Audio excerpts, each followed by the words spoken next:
Good evening. Good evening, and thank you so much for being with us this evening here at Trinity Church. It is a great joy to hear everyone chatting beforehand. It's wonderful energy to head into. Obviously, tonight is a very special evening. We are truly beyond honored to welcome Ada Limon, the 24th Poet Laureate of the United States.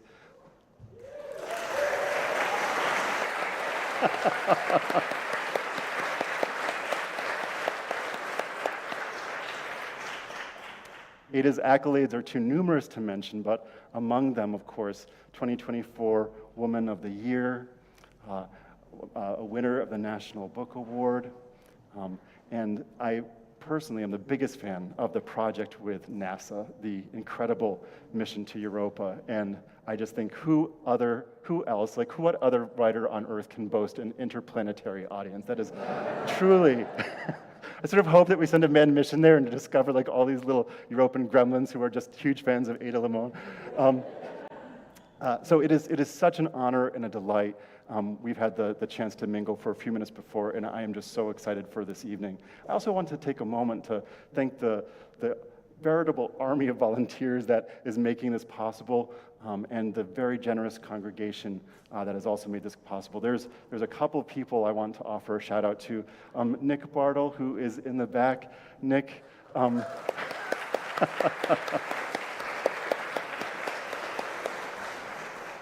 hugely instrumental in helping us get the word out. None of you would be here tonight without his effort. And of course, our wonderful AV team who is helping with the tech support, and all of the people who are hosting us to welcome us into this space. Thank you for being here, and without further ado, Ada Limon.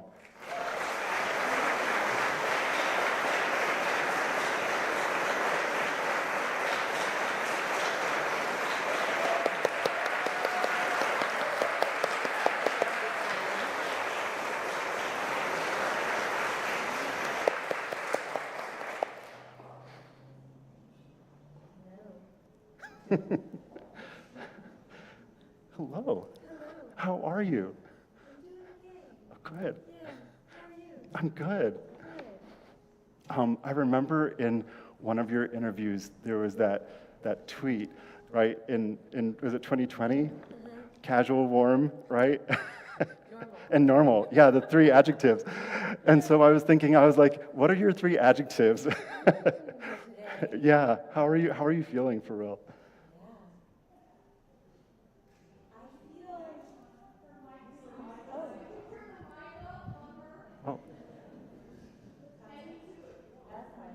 Yeah. Can you? No? Okay. Here, we're going to change mics then. I'm going to give you this mic, yeah.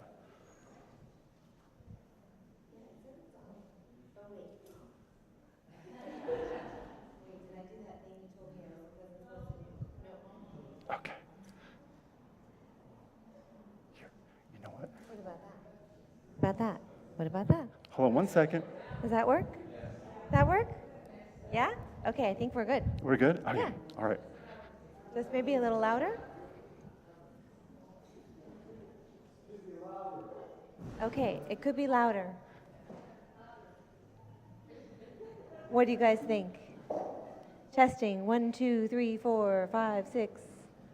That's as high as I go. I don't really like numbers. Yeah. I'm more of a word girl. Good. Thank you. Thank you, Jim.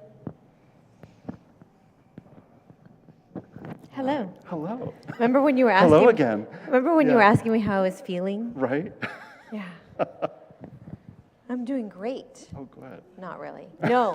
I am, I think I'm feeling like we all are feeling in a lot of ways. The strangeness of this time, of this moment, of being a human body in this time and space and on this planet. Yeah. And trying to feel it all and also not be buried by it. Mm-hmm. And the constant struggle of looking for both the light and the shadow and trying to hold them both. I'm wondering right now, as you're kind of feeling that all out, Yeah. is there a poem that you would be willing to open us with? Yeah, Ada? let's start with a poem. This is a poem I wrote about the slipperiness of language. And I wanted to give it a really obnoxious title. Literary theory. Somehow, the word allow is in the word swallow. And in swallow, two wholly different meanings. One, to take in through the mouth, and another, what we call the common winged gnat hunter, who is, in all probability, somewhere near us now. Once I thought if I knew all the words, I would say the right thing in the right way.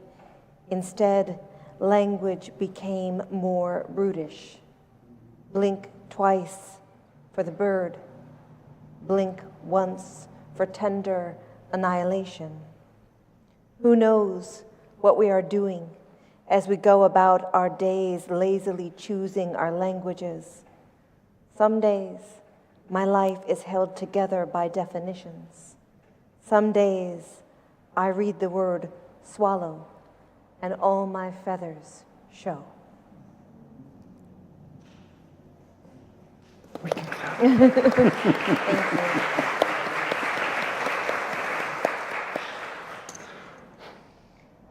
I love that poem because I do think that you're one of these poets who is openly, deliberately exploring language, pressing its limits and asking, what capacity does it have?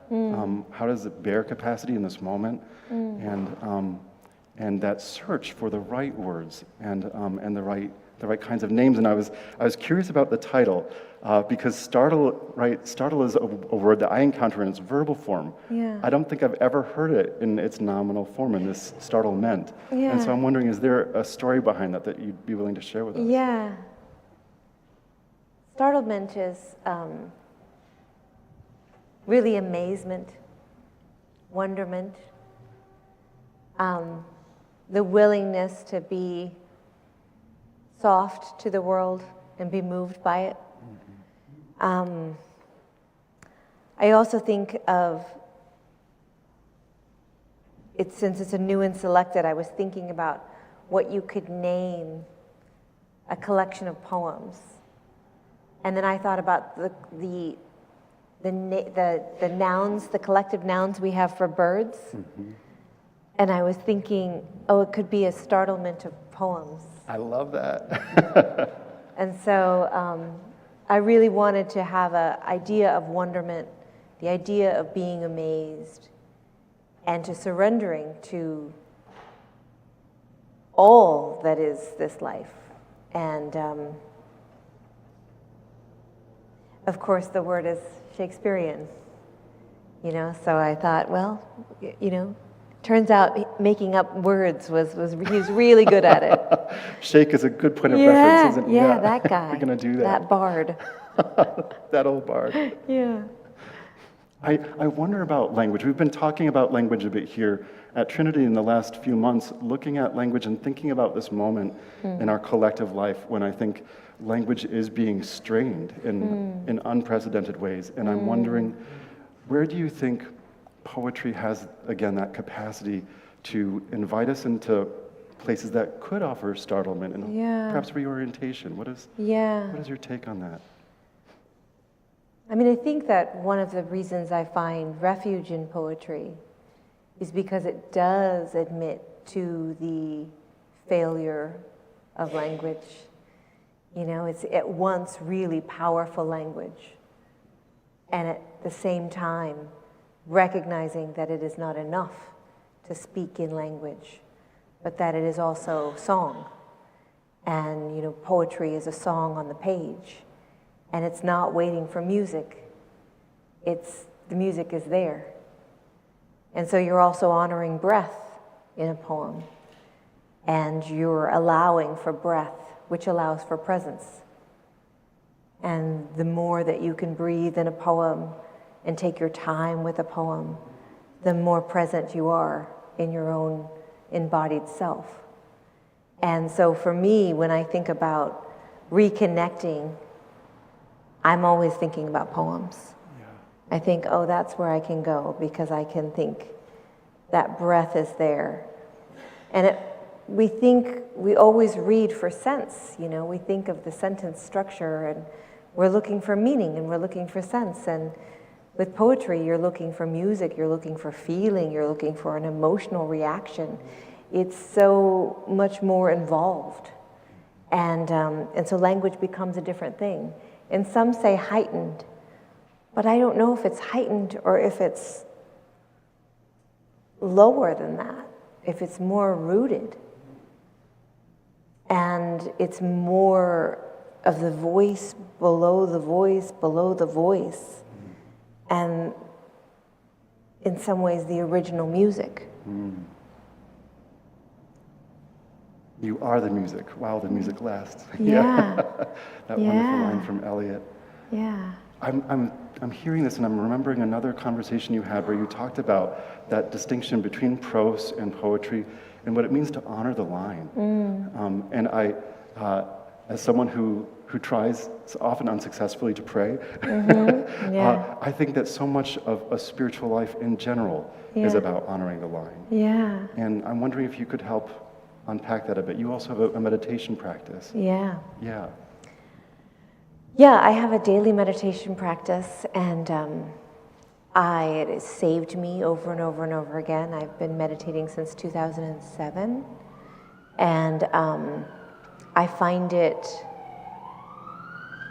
annoying how useful it is, because every time I think I don't need it, I need it. And I'm rushing around and I'm like, oh, I don't have time to meditate. And then I meditate and I'm like, oh, it really works. That's so annoying. Like Stephen Colbert said, one of my favorite quotes, he's like, I love breathing. I could do it all day long. And I feel like it's really that kind of moment of breath that's so important. And it feels, I think that my meditation practice is really intricately connected to my poems because it's intricately connected to my life. Yeah. Yeah.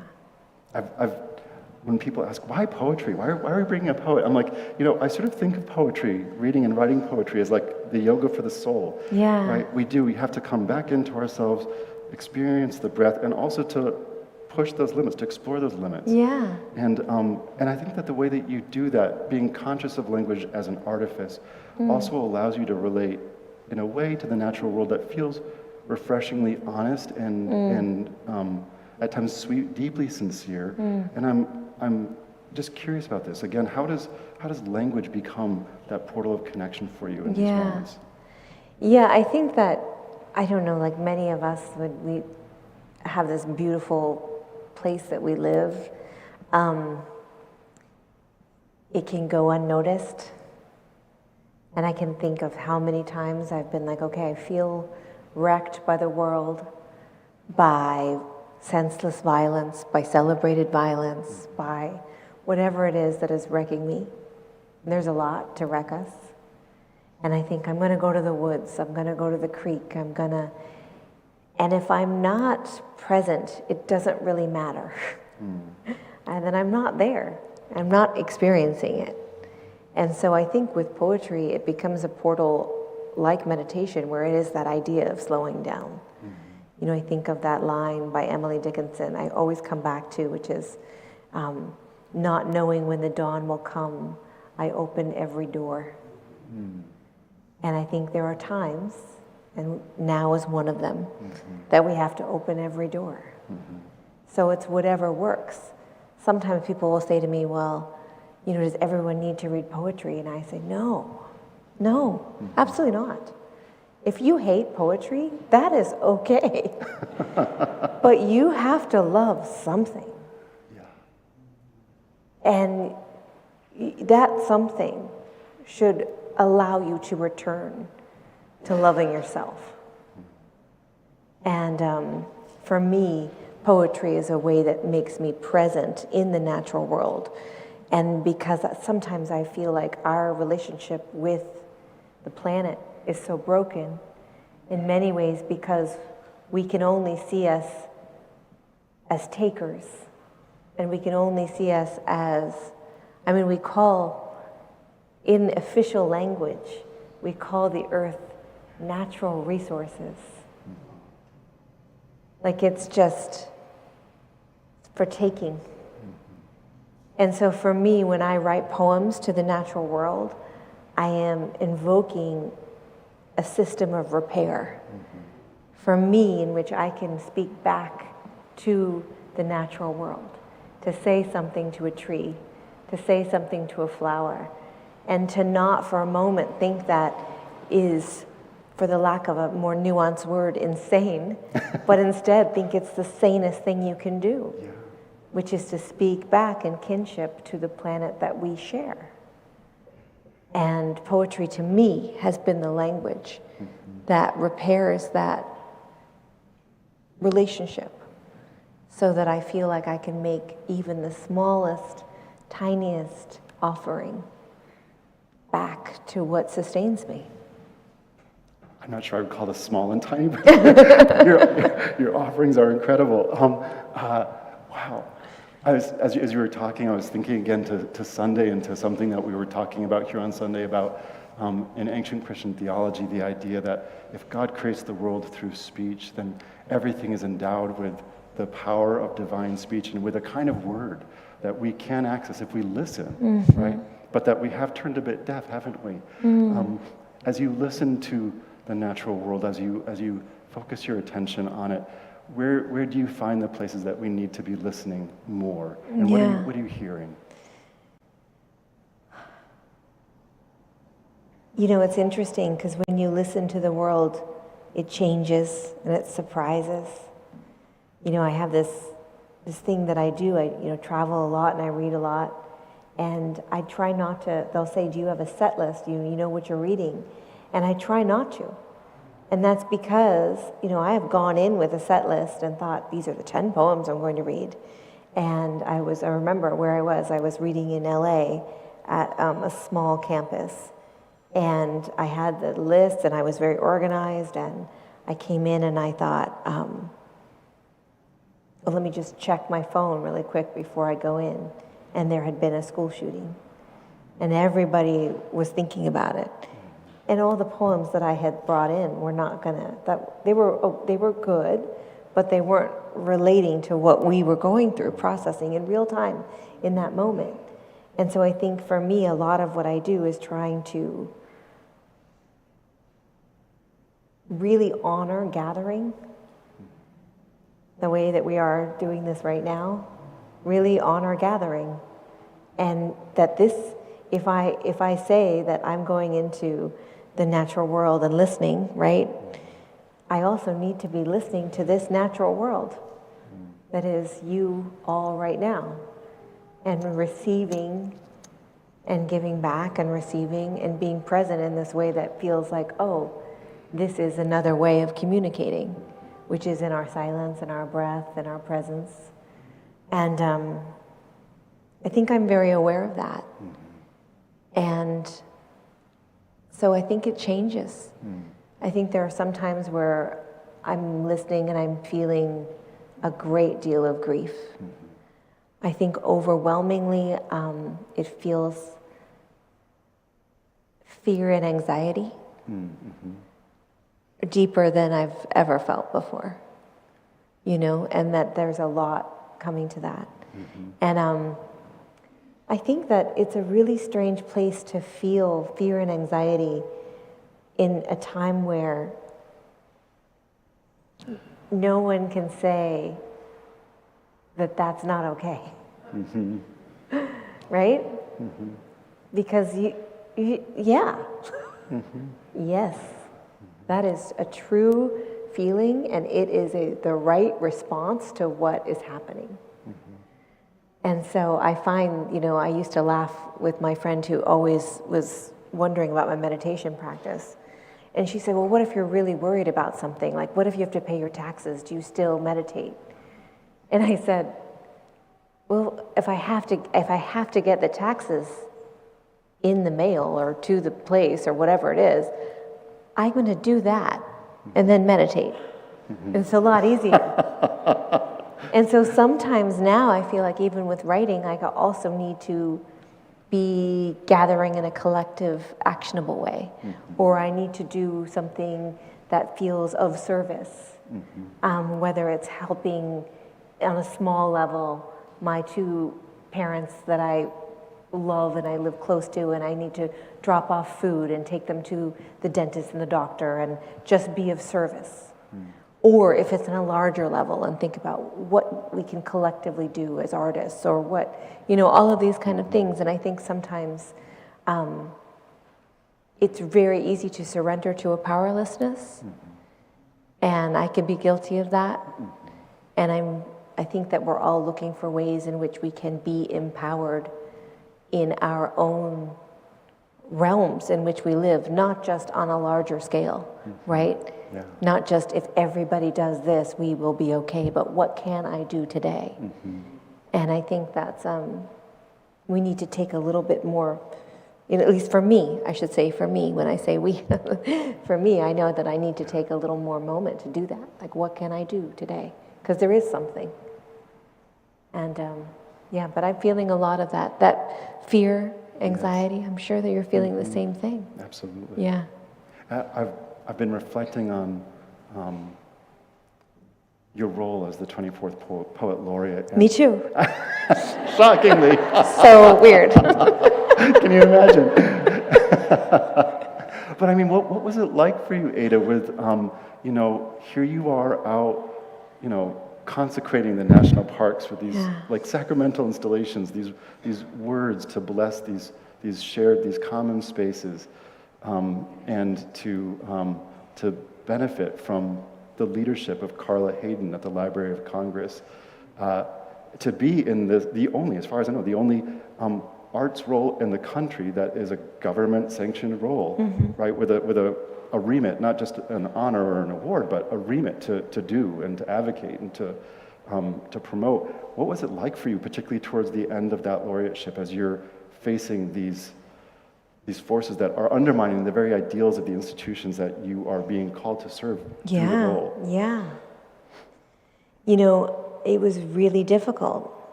And I found myself returning again and again to myself, remembering who I was, the small child of me that I carry with me in my heart, and being like, we got this. You are an artist who wants to be free. You are an artist that is free. And I'm also someone who really deeply believes in service, and I really believe in libraries. And so when I would feel myself too consumed by the empire, I would remind myself that I work for the library. And I love the library. And I love libraries. And I love Dr. Carla Hayden. Yeah. And I believe in that kind of service. And so you don't, when you're named by the librarian.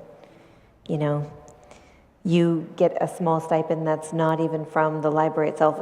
It's actually from a private donor that has long since deceased, but is, so it's not even, it doesn't come through. But, it's easy to think, oh, this is this poet of the United States.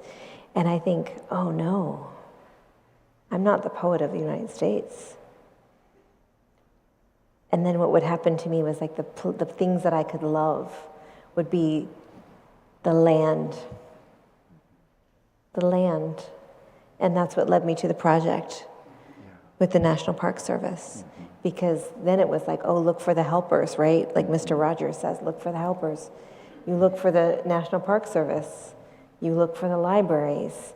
And if you ever want to feel more empowered, it is to be with people that are doing amazing work, stewarding sacred lands, working with tribal communities, repairing relationships, doing all of this incredible work, and have been for so long, up against a wild amount of pushback. Yeah. And so that project, I think, was where I would anchor myself when I was feeling myself spinning off. It was like libraries and trees, we got this. And I think that was also reminding myself that this is a chance to serve. It's a chance to have a platform, and that I wanted to also protect it enough so that there could be another poet laureate. I'm the first Latina poet laureate, and there were a lot of young women that would come up and say, I know what I want to be now, and I want there to still be that role, and I want them to be able to serve the library in that way. So there was a lot of that. But it was complicated. Yeah. It was complicated because, the United States. Yes. That's it. Yes. You know them? Yeah, I think I've heard of it. You are here. Do you know them? Yeah. Yes.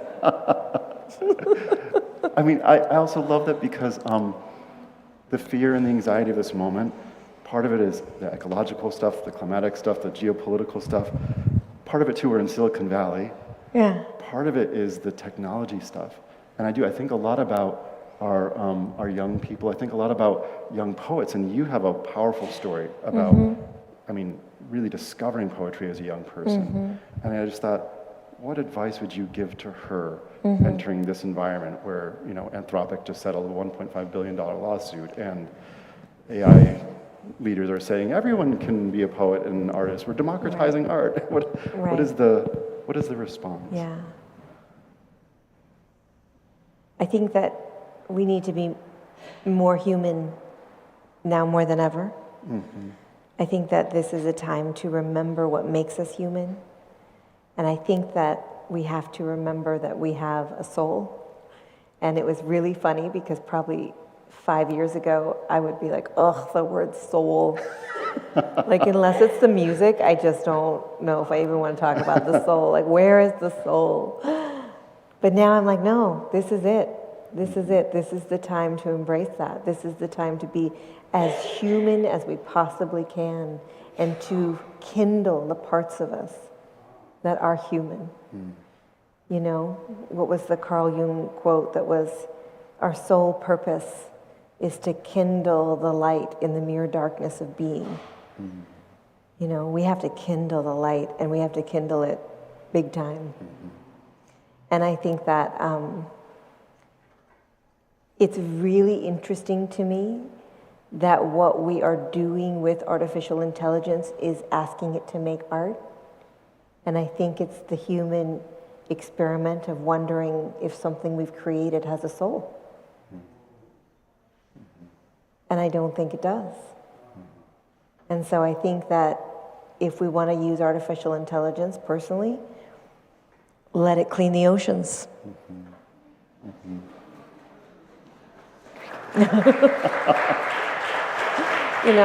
But leave the poem writing to us. Yes. And thinking about those people who have kindled the light in you, thinking about the depth of humanity that you've received, cultivating your own gifts. I think about your mother, her beautiful artwork that adorns the covers of your books. Yeah. What was it like growing up in that environment, in a creative environment? Yeah. I think about that all the time. I think about how lucky I was.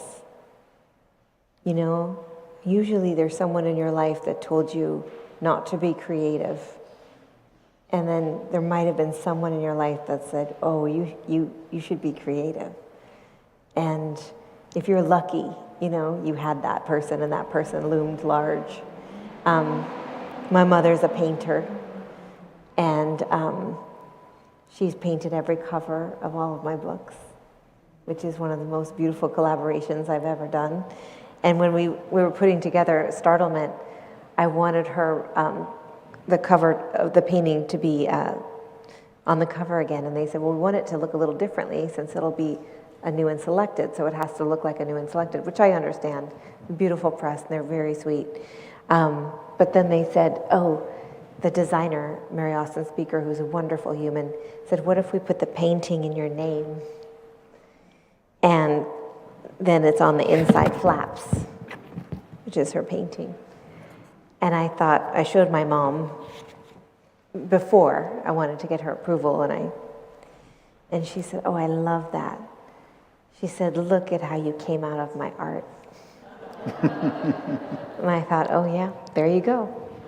That is my mother. So I think being, I'm not a visual artist in any way. I'm a terrible drawer. And she has always seen things that I can't see. And I think a lot of my poems are about trying to find that.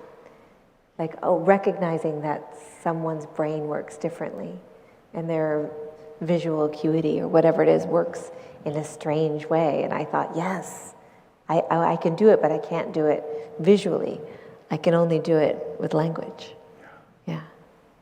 But I love that there's a part of your mother that's invested in your own creativity that permeates that creativity that you've received in a powerful way. Yeah, it's a beautiful thing. It's a beautiful thing, and it's, she's my heart. She's your heart, I love that. There's the poem Dead Stars, I think, is it in the Carrying? Yeah. It was another one of my favorites, and I thought, oh, this sounds like kind of like a playful ode to Carl Sagan. Dead stars, right? Like we are stardust. Yeah. And I was wondering, I was like, are there other figures like that who have kind of deeply shaped or informed your view, particularly like scientists or thinkers?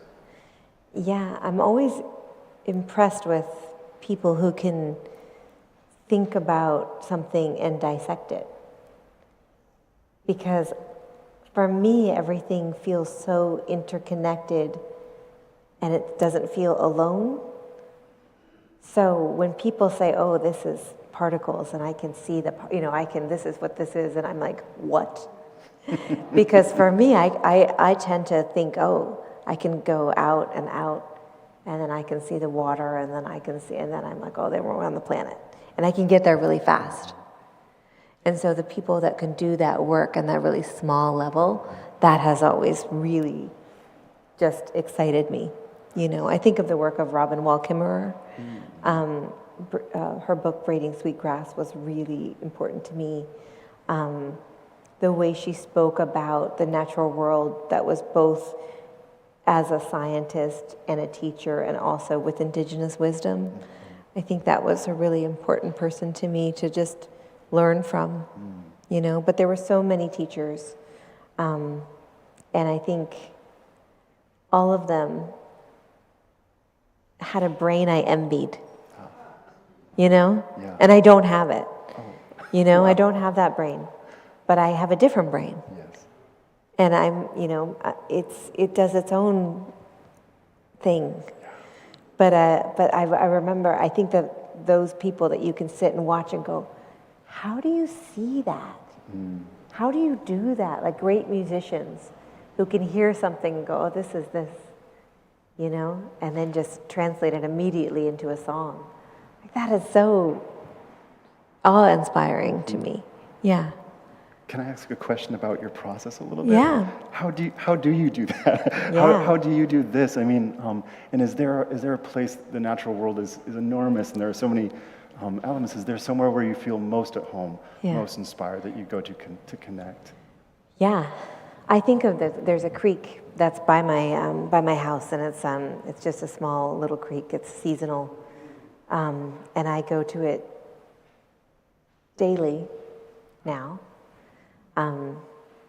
But I remember when I lived in New York, and I've lived many places, and I actually had a job at GQ magazine as the copy director, and my office was inside the NASDAQ sign. So I was in the middle of Times Square inside the NASDAQ sign, and I could see the red, and then I'd be working on copy for the magazine. And I remember thinking, I really wanted to write a poem, and I thought, well, I can't, how do you write a poem here? And I just went in my head to that creek. And I could write a poem. And that started for me very early. And I just recently moved back home. And I actually bought my childhood home that went up on the market. And the first thing I did was go to the creek. That's cool. And I thought, okay, we're reunited now. Yeah. And so now I get to go every day. That's amazing. I used to do it in my mind, and now I do it with my body too. Nice. You've moved back recently from Yeah, Kentucky. yeah, How has yeah. that been? How has it been, that sense of place, of returning to a place after years away? What is it like? It's amazing. Yeah. It's amazing. Yeah. I love it. Are you Yeah. rediscovering things that... Oh, yeah. Yeah. Yeah. I'm friends with all of my friends that we graduated to sixth grade with. We graduated together. And we had, I don't know, it might not go over well here, but our mascot was the demons. So we were the Dunbar Demons. I think that's so funny. I don't think we could do that now. That's okay. The Dunbar Demons. It's really funny. But yeah, so we have little Dunbar Demons dinners. Nice. And being close to my mom and my stepdad is just, they're 15 minutes from me. And I see them every day. That's amazing. Yeah. My mom was upset that I was coming here. She was like, "You're not stopping by?" Give her our regards. Yeah. She was like, "You're not dropping off popsicles? What's happening?" You tell her that's the priest's fault, right? But yeah, so it's been, but also just getting to know, like we think of ancestors as people, but when I drove up and, thought, oh no, I will have to do anything I can to purchase this place, which meant using anything I'd ever saved in my life with my husband and asking him to do that. There is this valley oak in the front of the house. And I was just like, this is my ancestor. And I just held the tree. And I was like, I just have to be here. Yeah. And I turned my childhood bedroom into my office. And it looks out on the tree. And it just feels like like it was a magnet that I listened to. And Is that the inspiration behind the poem Ancestor? yes, Yeah. yes. Oh, okay. Yes. Yeah. Yeah. So this is the weird thing. Yeah. I mean, it's really like I made spells. Oh, right. Yeah. And like my husband is like, we go on Dunbar Road all the time, or we do this, and he's like, this is from your poem. And I'm like, yes. Like we were living inside my poems, and it's I think it's I listened to the magnet, and it brought me home. I love that's one of my favorite poems in your collection because good. it's so true, right? Yeah. We don't remember the human faces. Yeah. Bring us into this world, but The trees. the tree, the rain. Yeah. It's there. Yeah. That deep memory. Yeah. My husband is always like, when people come over, I go, oh, you've got to meet the trees. Yeah. I want to meet your trees. Yeah. Like I'm like, this is the first tree. Yeah. This is the first tree I ever remember. This is, yeah. So are trees like especially one of those elements is such a neutral word. Entities? Isn't it? Yeah, Yeah, entities, beings. There we are, Yeah. beings. That's a better word, Yeah. isn't it? Yeah. Are they some of the beings in the natural world that you feel most kind of drawn to, most compelled toward? Yeah, Yeah. I do. I do, especially the ones with long lives that have seen a lot. And they've seen a lot, Yes. Yeah. It feels like that. Like that tree is the tree I remember spinning around on a old tire swing on and looking at the leaves and getting dizzy and the idea of getting sick on trees. That sort of the blur of branches Yes. and thinking that you were held by them. And I remember thinking there was no safer place. And I still feel that way. I hear that on Earth as in Earth, as it is Yeah. on Earth. I hear Yeah. that seems a similar voice there. Yeah. Yeah. I don't want to take away time from you reading to us because, oh my gosh, I've got to glimpse the new poems and they are ravishing. They really are. Thank you. And you've spoken so eloquently about the poetry is really meant to be heard. And I think that is true of all poets, but there's something really special about your poetry, about hearing your poetry. It is a blessing. And so I just want to thank, on behalf of everyone here, I want to thank you for your ministry of words. Of course. Thank you. Thank Thank you. you, Ada. Thank you. Thank you. Thank you. Oh, thank you. Truly. Thank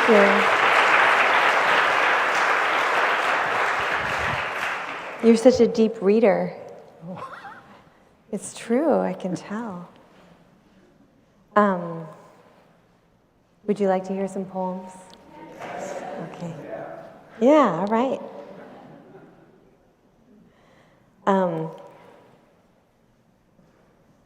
We talked about that poem, Ancestors, and so I thought maybe I'd start with that poem.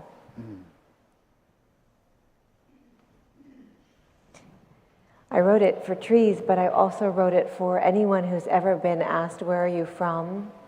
Mm-hmm. And then followed up with, but where are you from? Mm-hmm. This is my response. Nice. Ancestors, I've come here from the rocks, the bone-like chert, obsidian, lava rock. I've come here from the trees, chestnut, bay laurel, toyon, acacia, redwood, cedar, 1,000 oaks that bend with moss and old man's beard. I was born on a green couch on Carragher Road between the vineyards and the horse pasture. I don't remember what I first saw, the brick of light that unhinged me from the beginning. I don't remember my brother's face, my mother, my father.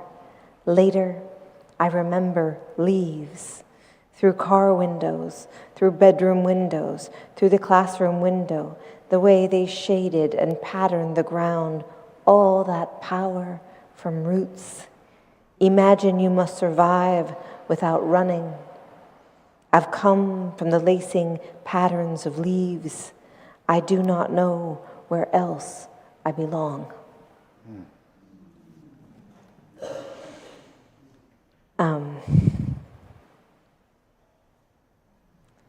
And then I'll read a couple new poems here.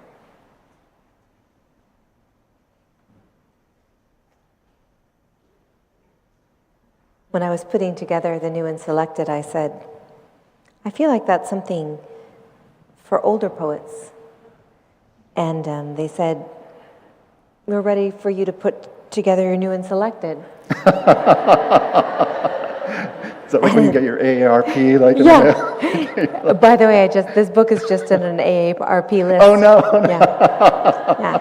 Yeah. I turned 50 in March. Oh, nice. And I was like, okay, here we go.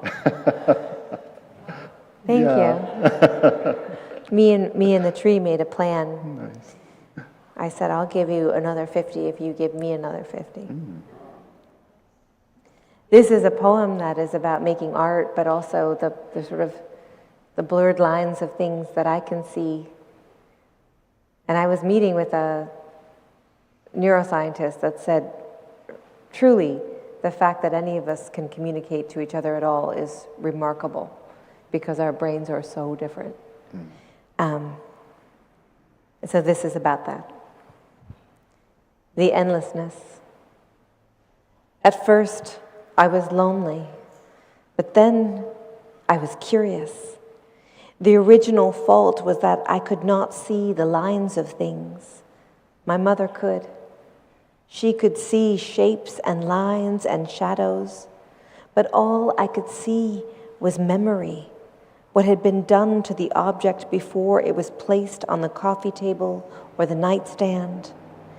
Because of this, I thought I was perhaps bad at seeing. Even color was not color, but a mood. The lamp was sullen, a candlestick brooding and rude with its old wax crumbling at its edges, not flame, not a promise of flame. How was I supposed to feel then? about moving in the world. How could I touch anything or anyone without the weight of all of time shifting through us? I was not, or did not think I was, making up stories. It was how the world was, or rather, it is how the world is. I've only now become better at pretending there are edges, boundaries, that if I touch something, it cannot always touch me back.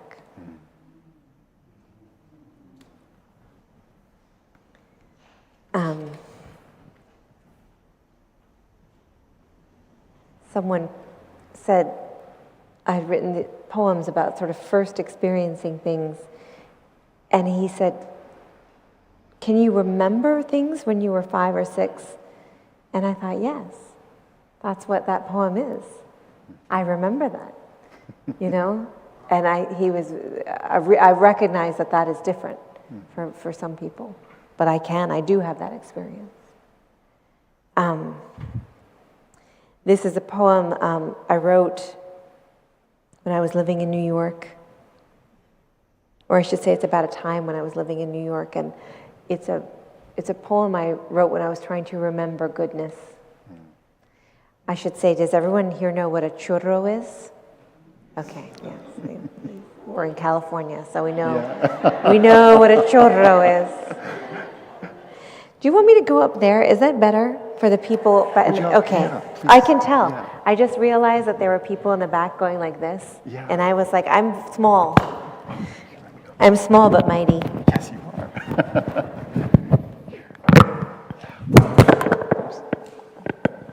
We'll untangle There we ourselves are. from the empire. That's it.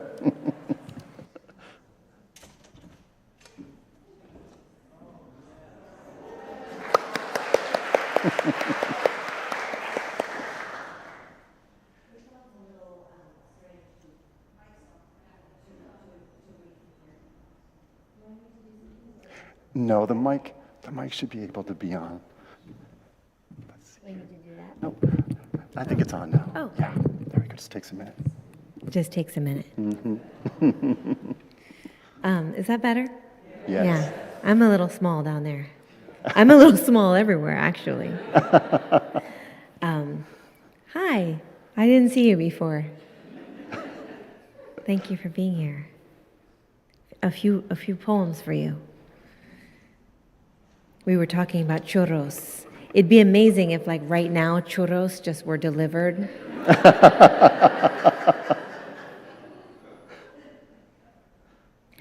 While everything else was falling apart.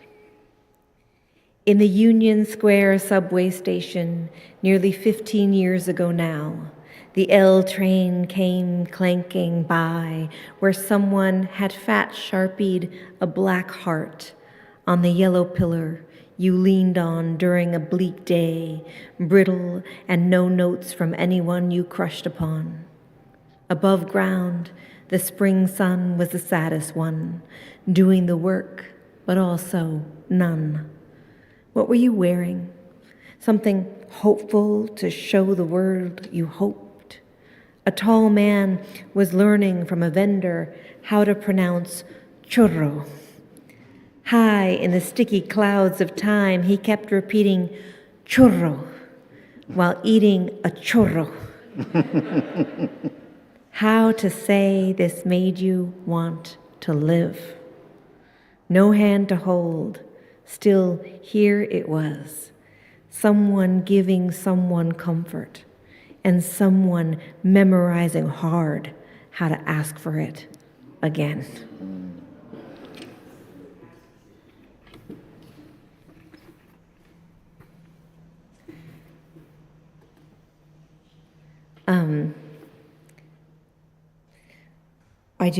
When we were talking about meditation, there's a moment sometimes where people in that practice and in that world will ask you to return to the body. And I have had a complicated relationship with my body. I have scoliosis, and I can occasionally be in quite a bit of pain. And so I've always thought it's interesting that there are people that will always say returning to the body is a safe thing. And for some people, it's not safe. So this is a poem about that. Let loose. The soft, low voice instructs me to breathe with gusto and return to the body. The body, it posits, is safe, it is grounding, it is different than the skittering mind. The nerves between my spine and ribs are screeching, gnawing, playing a sick game of cringe roulette, and I'm losing. A long breath aches, a rib flinches as if it's a dog about to be hit. The clench of a jaw, not a fever, but wincing of the skin, and so let me, I beg of you, let me return to the cool safety of the mind.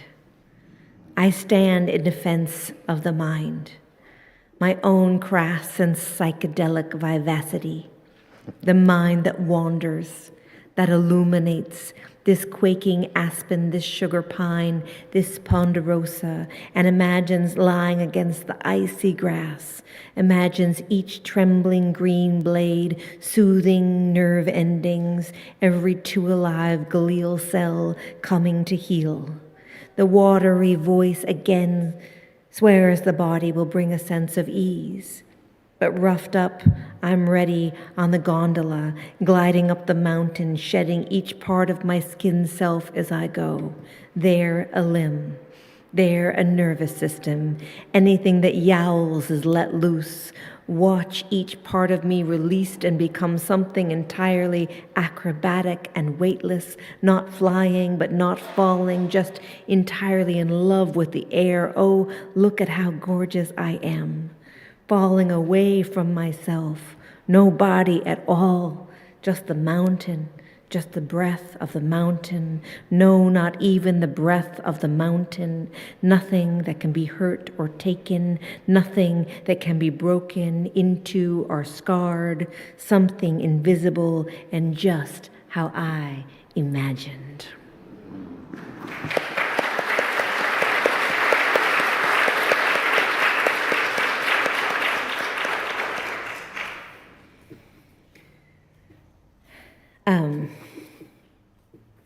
What do you think? Should I read 4 more poems? Is that good? How are we doing on time? Let's do 4 more poems. Why not?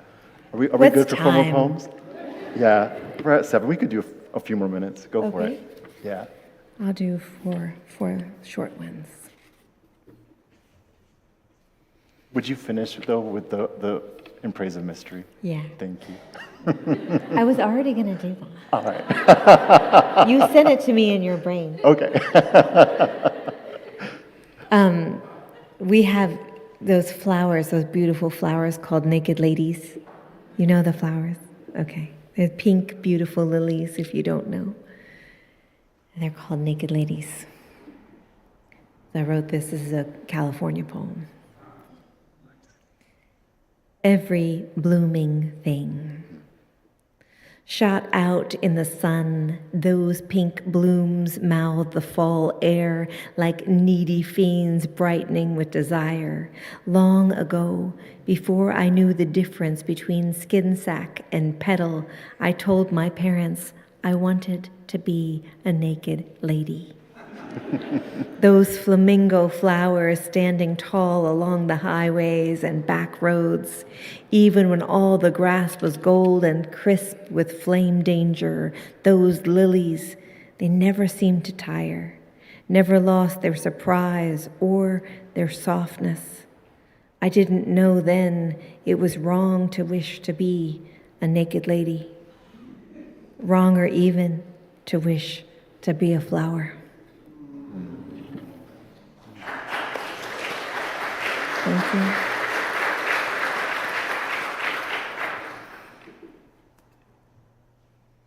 And then this is, I'll actually just close with these 2 poems. This is the titular poem. Poets like to say titular. And I should say, also, it will be the penultimate poem I read. We like to say penultimate, too. Penultimate and titular. But this is a poem that I was asked to write for the front matter of the National Climate Assessment that came out in 2014. It's a congressionally mandated report that shows us how we are doing as a entity in terms of the climate.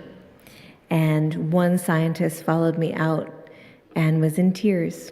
And she said, I know you're going to write this poem for the front matter of this report, but do me a favor. Don't make it nostalgic. And that really struck me. So this is the poem that the book took its name from. Startlement.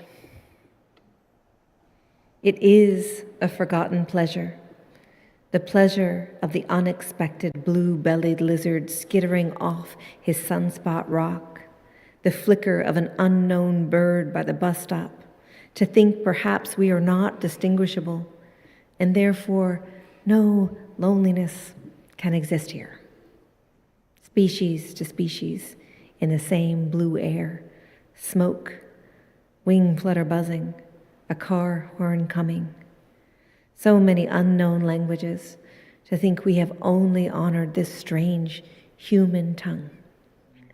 If you sit by a riverside, you see a culmination of all things upstream. We know now we were never at the circle's center. Instead, all around us, something is living or trying to live. The world says, what we are becoming together. The world says, one type of dream has ended, and another has just begun. The world says, once we were separate, but now we must move in unison.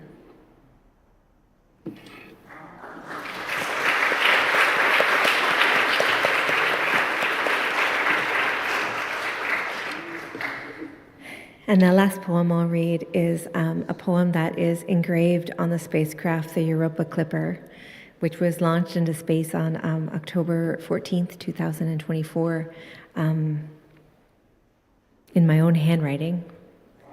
And NASA's being asked to do a lot of scrubbing of certain things, and I'm very excited that they can't scrub this off because it's already up there.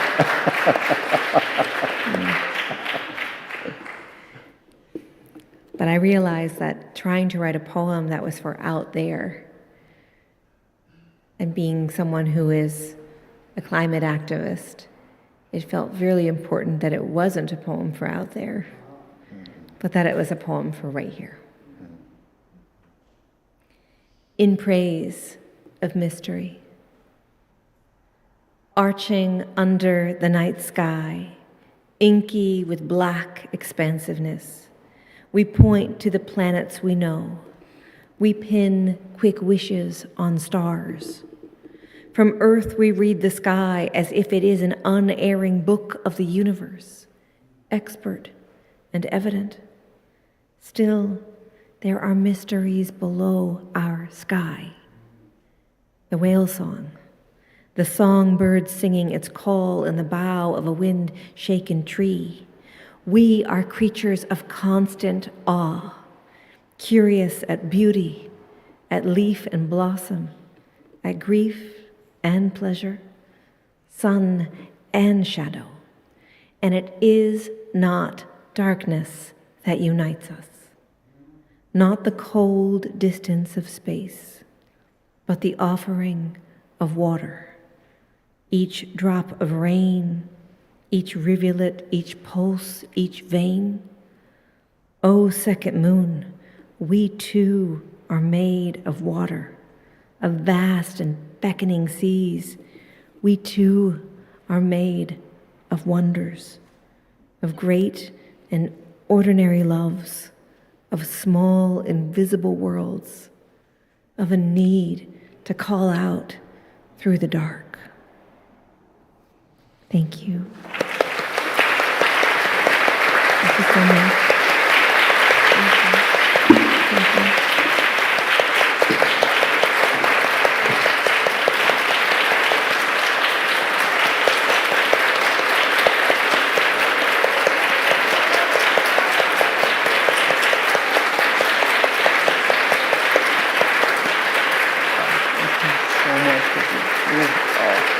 beautiful conversation.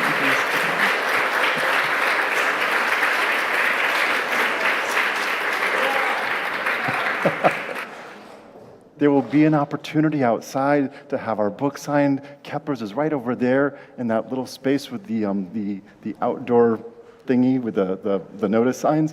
Very articulate, obviously. and Ada will be there to sign books. We'll have folks doing Post-it notes up and down the line. And we just asked for no selfies so that everyone has a chance to get their book signed, okay? Enjoy the food, enjoy the company, and thank you again. Thank you for gathering. Oh, yay.